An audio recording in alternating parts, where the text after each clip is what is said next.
উৎসাহিত করতে গিয়ে তিনি বলেছেন, যে সমস্ত ব্যক্তিদের ধন সম্পদ আছে, টাকা পয়সা আছে, টাকা পয়সা থাকার পরেও যে সমস্ত ব্যক্তিরা দান সৎকার করলো না, এই সমস্ত ব্যক্তির কথা বলতে গিয়ে আল্লাহ রাসূল সাল্লাল্লাহু আলাইহি ওয়াসাল্লাম তিনি বলেছেন, আবু হুরায়রা রাদিয়াল্লাহু আনহু আন্না নবী সাল্লাল্লাহু আলাইহি ওয়াসাল্লাম قال ما يصبح العباد فيه ملكان ينزلان فيقول احدهما اللهم اعطي خلفا ويقول الاخر اعطي ممسكا طلبا متفق عليه।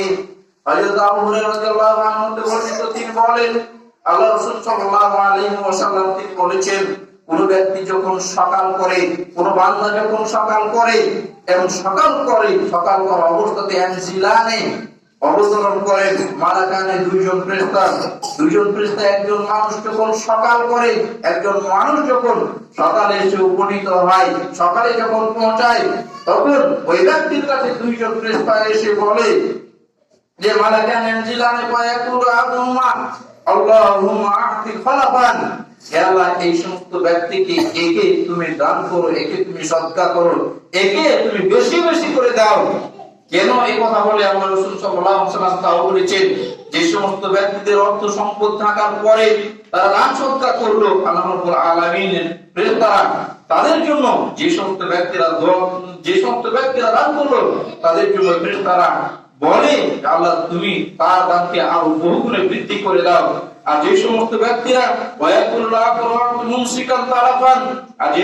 ব্যক্তিরা কৃপণতা করলো, বকিলতা করলো, টাকা থাকার পরেও দান সদকা করলো না, আল্লাহ তুমি ওই সমস্ত ব্যক্তিদেরকে ধ্বংস করে দাও। আল্লাহ রাসূল সাল্লাল্লাহু আলাইহি ওয়াসাল্লাম তিনি আপনাকে এবং আমাকে এই কথাই স্পষ্ট বোঝাতে চাইলেন যে অর্থ সম্পদ থাকার পরেও যদি আপনি বলুষ্ঠ করেন, অর্থ সম্পদ থাকার পরেও যদি আপনি দান না করেন, বকিলতা করেন, কৃপণতা করেন, তাহলে এই কৃপণতার জন্য আল্লাহ রাব্বুল আলামিন আপনাকে ধ্বংসে পরিণত করবেন, যে দোয়া আল্লাহ রাসূল সাল্লাল্লাহু আলাইহি ওয়াসাল্লাম করেছেন। অতএব এই রমজান মাস এসেছে, বেশি বেশি করে দান সদকা করুন। এই মাসে আপনি নেকি অর্জন করে নেন। এই মাসে আপনার অন্তর থেকে যে কলুষিত আছে, দাগ আছে, এগুলোকে বেশি করে দূরীভূত করার চেষ্টা করুন। আল্লাহ রাব্বুল আলামিনের রাসূল করিম সাল্লাল্লাহু আলাইহি ওয়াসাল্লাম তিনি তার হাদিসের ভিতরে আরো স্পষ্ট করে তিনি বলছেন, আল্লাহ রাব্বুল আলামিন তিনি বলছেন যে আনফিক তুমি দান করো, আনফিক তুমি দান করো। আল্লাহ রাব্বুল আলামিন তার পবিত্র কোরআন কারীমের ভিতরে আরো স্পষ্ট করে তিনি বলেছেন যে আমি তোমাদেরকে যে অর্থ সম্পদ দিয়েছি, এই অর্থ সম্পদ থেকে তুমি দান করো। আল্লাহ রাব্বুল আলামিন আপনাকে ভালোবেসে অর্থ দিয়েছেন, এই অর্থটা আপনার নয়, বরঞ্চ আল্লাহ রাব্বুল আলামিনের এই অর্থ বরঞ্চ ক্ষণিকের জন্য আপনাকে দিয়েছেন, এখান থেকে ব্যয় করতে বলেছেন। আর আল্লাহ রাসূল সাল্লাল্লাহু আলাইহি ওয়াসাল্লাম তিনি বলছেন যে ইয়া আবনা আদম আনফিক আলাইক, হে বনে আদমের সন্তানেরা, তোমরা তোমাদের যে অর্থ সম্পদ আছে, এই অর্থ সম্পদগুলো তোমরা আল্লাহ রাব্বুল আলামিনের পথে ব্যয় করো, তাহলে আল্লাহ রাব্বুল আলামিন তোমাদের জন্য অর্থ সম্পদকে ব্যয় করবেন, অর্থ সম্পদ তোমাদেরকে দান করবেন। প্রিয় হাজিরিন, এই রমজান মাস আপনি পেয়েছেন, আমি পেয়েছি, বেশি বেশি করে দান সদকা করুন, বেশি বেশি করে গরিব অসহায়কে দিন। আপনার আত্মীয় স্বজনের খবর নিয়ে তাদেরকে আপনার অর্থ থেকে কিছু হলেও তাদেরকে দিন। এতিমপুর প্রতিষ্ঠান আছে, এই সমস্ত প্রতিষ্ঠানগুলোতে দিন। সমাজে উন্নয়ন হয়, কোন দরিদ্র অসহায় ব্যক্তি আছে, এদেরকে আপনি বেশি বেশি আপনার অর্থ সম্পদগুলোকে দান করার চেষ্টা করুন। আল্লাহ রাব্বুল আলামিন তুমি আমাদেরকে আমাদের যে অর্থগুলো তুমি দিয়েছো, ভালোবেসে দিয়েছো, এই অর্থ সম্পদগুলো যেন আমরা সুষ্ঠুভাবে তোমার পথে খরচ করতে পারি, সে তৌফিক তুমি আমাদেরকে দান করো। আমরা যেন কৃপণতা না করি, আমাদের অর্থগুলো যেন আমাদের পরিবারের জন্য যতটুকু প্রয়োজন সেটুকু রেখে দিয়ে বাকি অংশটা তোমার পথে যেন খরচ করতে পারি, সেই তৌফিক তুমি আমাদেরকে দান করো। আল্লাহ রাব্বুল আলামিন এই রমজান মাস তুমি দিয়েছো, 6টি রমজান আমাদের কাছ থেকে বিদায় হতে চলেছে, আর সামনে বেশ কয়েকটি রমজান আছে, সিয়াম আছে, এগুলো সুষ্ঠুভাবে পালন করার তৌফিক দান করুন। তুমি এই দিনগুলোতে তুমি আমাদেরকে অসুস্থ করে দিও না, তোমার এই নিয়ামত থেকে তুমি আমাদেরকে বঞ্চিত করো না, বরঞ্চ আমরা যেন সুস্থ থেকে এই বাকি সিয়ামগুলো আদায় করতে পারি, সেই তৌফিক তুমি আমাদেরকে দান করো।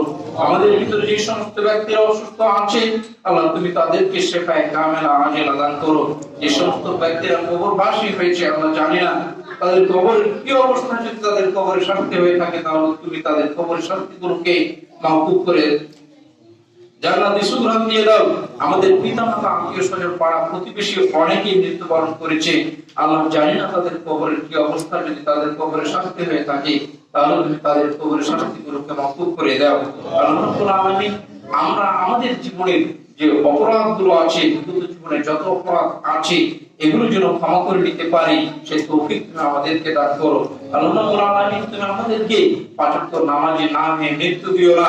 মৃত্যুর আগেই যেন আমরা আমাদের দেহটাকে সুস্থ করতে পারি, আমরা আমাদের দেহটাকে যেন পরিশুদ্ধ করে নিতে পারি, সেই তৌফিক তুমি আমাদেরকে দান করো।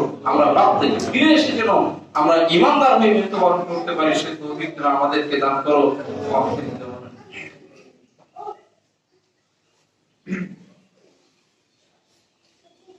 أعوذ بالله من الشيطان الرجيم. بسم الله الرحمن الرحيم. يا أيها الذين آمنوا إذا نودي للصلاة من يوم الجمعة فاسعوا إلى ذكر الله وذروا البيع ذلكم خير لكم إن كنتم تعلمون. فإذا قضيت الصلاة فانتشروا في الأرض وابتغوا من فضل الله واذكروا الله كثيرا لعلكم تفلحون. وإذا رأوا تجارة أو لهوا انفضوا إليها وتركوك قائما قل ما عند الله خير من اللهو ومن التجارة والله خير الرازقين.